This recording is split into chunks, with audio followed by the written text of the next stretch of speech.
Вы знаете, я сегодня хочу начать разговор о своем отце, об актере, который заимел мировую народную славу, как актер великий. Вы знаете, что он был народным артистом СССР, лауреат многих премий, многих орденов, многих всяких заслуг. Но самое главное у моем отце – это любовь людей, народа, зрителей. Потому что, когда он выходил на сцену, его очень любили, и преклонялись и приходили к нему на спектакль, так его встречали. Я не буду рассказывать о его, как называемой, истории, там, как он живет, его биографию. Потому что в этой биографии, вот в этой книге Нурджанова вся его история, биография, какие спектакли, какие роли он играл. Здесь вот он здесь тоже. Вы можете эту книгу приобрести и все это узнать. Это очень интересная, хорошая книга Нурджанова. Но я, как сын, хочу рассказать вообще его встречи в театрах. У меня вот в воспоминаниях, когда первый раз я встретился с ним на сцене, это был удивительный момент. Это был удивительный момент. Значит, у нас во дворе ребята сказали, что к нам приезжает Сталин, Иосиф Виссарионович Сталин. А мы, пацаны, как приезжает? Да, приезжает, и он будет выступать в театре Лахути. Как это в театре Лахути? И мы с братом быстро побежали в этот театр Лахути, но невозможно было туда попасть, потому что слишком много было народу, нас не пускали. И мы с братом попали в театр, на балкон пошли. Прошло какое-то время, открывается занавес. И через некоторое время выходит Сталин Иосиф Виссарионович.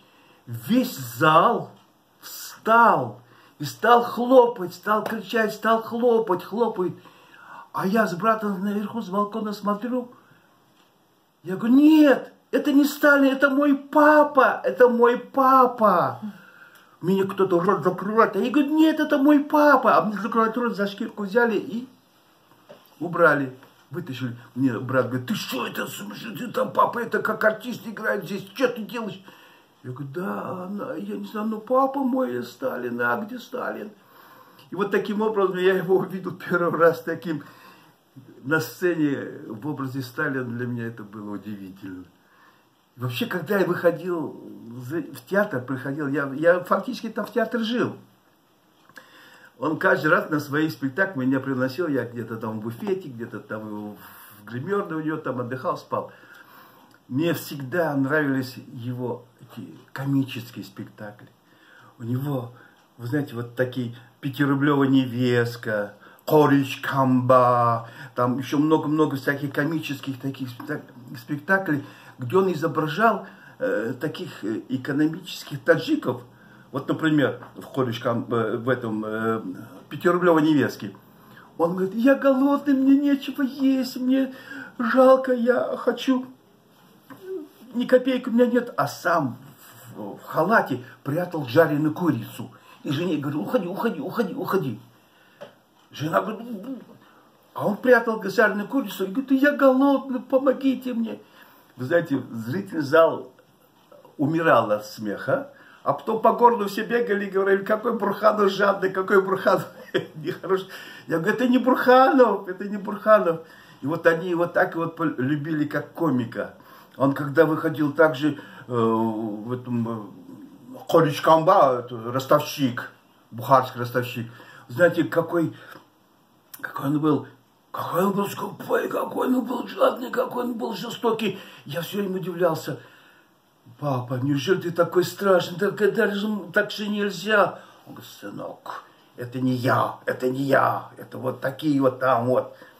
Я говорю, ой, ты лучше покажи хороших людей.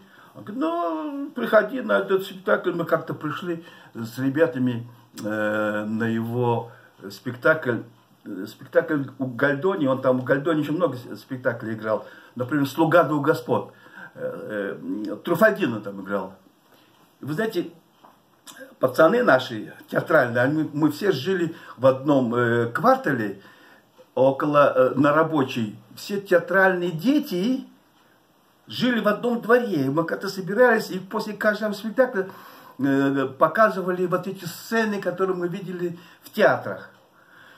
И там, например, мой отец, там Труфальдино был. И он так пел. Труфальдино и доноям, бакори худищорам, корбейку нам разушап, амешраман медборам. И в это время танцевал, прыгал, скакал. Я вообще удивлялся, как это он...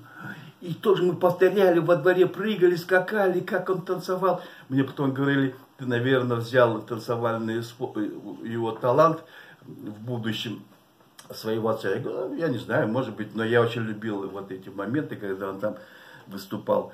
Ну, самое интересное у него еще были вот эти детские спектакли.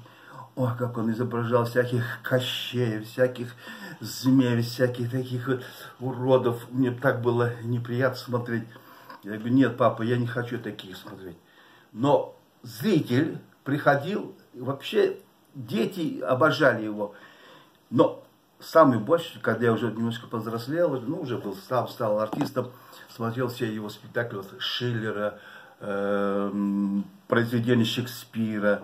У него, и он играл и Макбет, он играл и Отелло, он играл, Фердинанда в шиллеровском спектакле. Ну, очень много всяких. Но мне больше всего понравился один момент.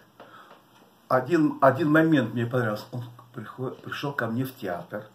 Я танцевал в это время Ромео и Джульетта, самого Ромео. И он говорит, сынок, ты понимаешь, ты танцуешь Ромео. А вот я в свое время играл Меркуццо. Я играл Меркуццо. И я так умирал. Все надо мной смеялись, все надо мной издевались. А я говорю, да я умираю, никто не верил. И когда в конце концов я умер, весь зал остыл. И говорит, они даже прослезились некоторые. А в антракте уже четверть людей уже не было. Я говорю, а почему их не было? Потому что, говорит, Меркуццо умер, там дальше смотреть некого. Вот так он говорит, что Меркуццо... Я говорю, там же еще Ромео. Ну да, но они шли на Меркуццо. Ты мне извини, я так хвастаюсь, но ты должен так играть, вот так играть, чтобы все зрители до конца досмотрели. Я говорю, постараюсь, я сам... Но я же в балете, а ты в драме, ты драматический, у тебя такая драматическая роль, ты можешь играть Алишера Наваи, ты Рудаки, Фердауси играешь, какой... Я удивлялся, как ты это мог читать, такие стихи, такую поэзию таджикскую. У меня просто уши вот так, волосы дыбом стояли, я не мог оторваться. А как мне жалко было, когда Алишера Наваи там мучили, казнили, он был поэтом, визирем, все. Ну, короче говоря, он Шахнамей от начала до конца знал, на сцене показывался. Гениально, шикарно. Я так считаю. Потому что зритель это определял. Зритель.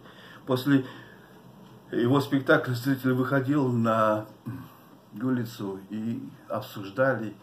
И вот это обсуждение, которое длилось среди зрителей, вот это было самое интересное, самое важное. Ничего зря не проходило. А когда он в Отелло играл Яго. Вы понимаете, Отелло, он был очень яркий. Вообще вокруг него были великолепные актеры. Народный артист СССР, и Касымов, и Киямов, и там много-много.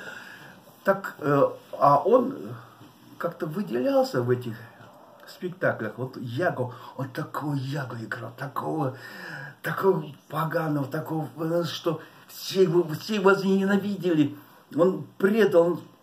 И я говорю, папа, так нельзя жестоко играть. Он говорит, так Шекспир написал. Я играю произведение, которое создает мировое искусство. У меня такие педагоги, как Миттельман, там много Фердоуси, я имею в виду поэты, там поэзия. У него очень большие педагоги были. Даже наш знаменитый Гализовский, он тоже с ним, балетмейстер Гализовский, он тоже ему помогал. Так вот, я как-то сказал о Яго, что он был коварный. Да, коварный.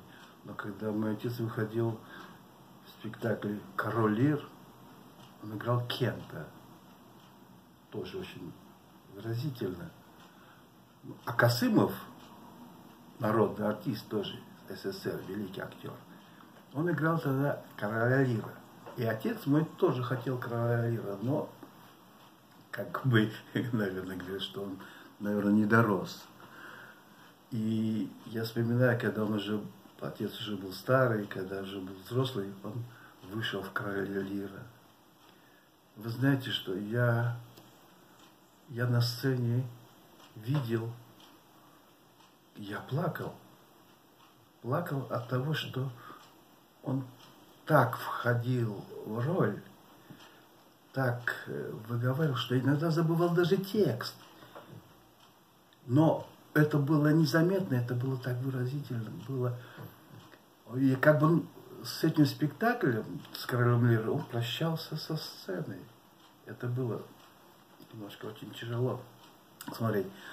Но все-таки у него самый такой главный выход на сцену, это был образ Ленина.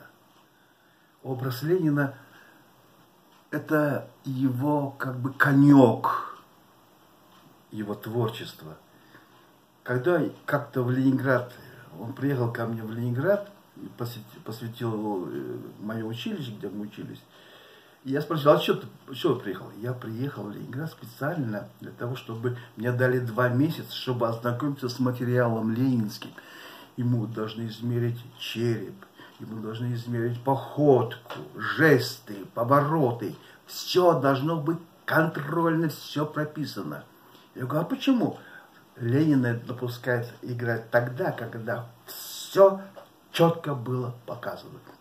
И он 2 месяца только изучал у всяких секретарей, у клубских, там, у кремлевских работников вот этот образ. И когда он вышел на сцену, кремлевские куранты, там много всяких, Володина, там все тройные спектакли, человек с ружьем, все. Не только я, просто был удивлен, как таджикское лицо, таджик, и такой Ленин выразительный. Он даже интересно, он, например, картавил, да? Он выступал иногда на русском языке и говорил: товарищи, революция, о которой твердила большевики, свершилась. Он на русском говорил, а потом на таджикском говорил. Все аплодировали, все понимали его. Да. Тогда был театр, объединенный театр Маяковского и театр Лахути. И иногда играли и на русском, иногда играли на таджикском. Вот это было очень, очень интересно. Там были великолепные актеры, гримеры, они просто делали. И отец иногда свой образ от Ленина выходил на парад, например, 7 ноября его сажали на броневичок, и он на броневичке вот так ехал, и ему все его приветствовали, как Ленина. Это было очень интересно. И он говорит, вот Владимир Ильич для меня, конечно, это. Но время прошло, он все-таки определился себя не в политических образах, а в народных. У него столько ролей. Народный артист из народа. Он выходил, играл все такие спектакли. Ну, вы, например, знаете, да? Знаете, например, вот, я вам сейчас покажу, вот это, да? Вот это из кинофильма «Я встретил девушку», актер. Он там комик. А комические партии у него выходили великолепно. Я тогда говорил: папа, ты побольше снимайся в кино, чтобы все это запечатлеть, чтобы все это оставить. Ну, как я говорил по поводу того, что мой отец очень много снимался в кино. Очень много в кино снимался. Он даже, помню, играл этих басмачей, «Застава в горах», потом «Человек меняет кожу». Они приезжали в Ленинград, чтобы снимать вот эти какие-то кадры вместе с Джоником Саидмурадовым. И там был такой актерский состав, русский состав. Моего отца так принимали, так хорошо его любили, ценили среди вот этих. И мне было так гордостно за него, что весь Союз его очень хорошо знал и ценил. Но самое главное, что зритель его не забывал. Мы, например, приезжали в Бухару с отцом. Там люди вот так бросались ему на колени, в ноги и кланялись. Я говорю: папа, как ты позволяешь? Говорит: нет, сынок, это совсем, говорит, другое. Это люди, которые... дедушка наш, великий дедушка, такой Кози Калон, он когда-то спас эти семьи. И они до сих пор помнят, благодарны, и вот помнят Бурхановых, и как они меня видят, не только как актера, а как человека, Бурхан. И они вот благодарят его, благодарят через твоего деда. А твой дед был большой умница, он знал 4-5 языков иностранных. Поэтому все твои дяди, все твои тети, все твои родственники, они все были очень в искусстве талантливые. Может быть, и ты тоже перенял от него какой-то талант. Я говорю: папа, а Кози Калон кто был? Он был вторым человеком в мире бухарского, но это не важно. Главное, что я, его сын, и всех вас привел в этот театр. Он мне так: сынок, я когда выхожу на сцену, я про все забываю. Я живу тем человеком, которого показываю. Я не знаю никого, только то, что мне режиссеры дали, то, что мне поэты дали, то, что мне дали. Да? Я этим живу.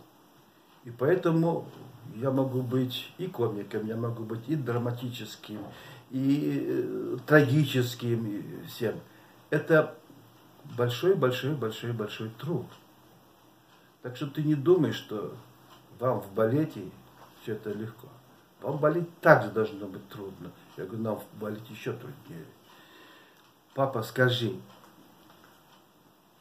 я с тобой на ты, но я все время с тобой разговаривал на вы. Я шмо, а он мне бахшит. Я все время разговариваю на вы. Вы знаете, я хочу вспомнить некоторые его жизненные моменты, когда он жил дома. Мне было так приятно видеть, когда у него дома встречались такие большие люди, поэты, музыканты, писатели, друзья его. И он с ними общался, пел, разговаривал. Я со стороны так любовался, как эти люди говорили о высоком искусстве, как они разбирались в творчестве всех. Это для меня было большой школой. Мы жили на Пионерской улице, где было много актеров, там большое количество, там Касымов, Туйбаева и очень большое количество наших актеров. И они все приходили к нему в гости, общались очень хорошо, радовались. Хотя иногда он себя ужасно плохо чувствовал, ну, был слабоват, у него иногда сердце так пошаливало. Но когда он выходил на сцену, когда он встречался с людьми, когда он общался с своими друзьями, у него все это восстанавливалось, он себя очень держал хорошо. Я был всегда восхищался с его... Он очень нас любил, у него много внуков и детей, и всем он никогда не забывал, всем помогал, все старался быть рядом. Я его, как это мы с братом его за это очень любили, очень ценили как человека. А как актера, конечно, это уже зритель знает. Мне очень трудно, что сейчас вся вот эта история, которая прошла на Пионерской улице, на Рабочей улице, все это исчезло, все это ушло, все это пропало, поломали. Некоторые ушли уже раньше времени, и он ушел, и никто об этом не помнит, никто об этом, как-то так мало воспоминаний идут. Молодежь вообще мало знает, но я все-таки хочу сказать, что наше искусство, особенно драматическое искусство, вышло вот из таких людей, из таких больших людей, как Касымов, Туйбаева, Бурханов, Киямов, ну, много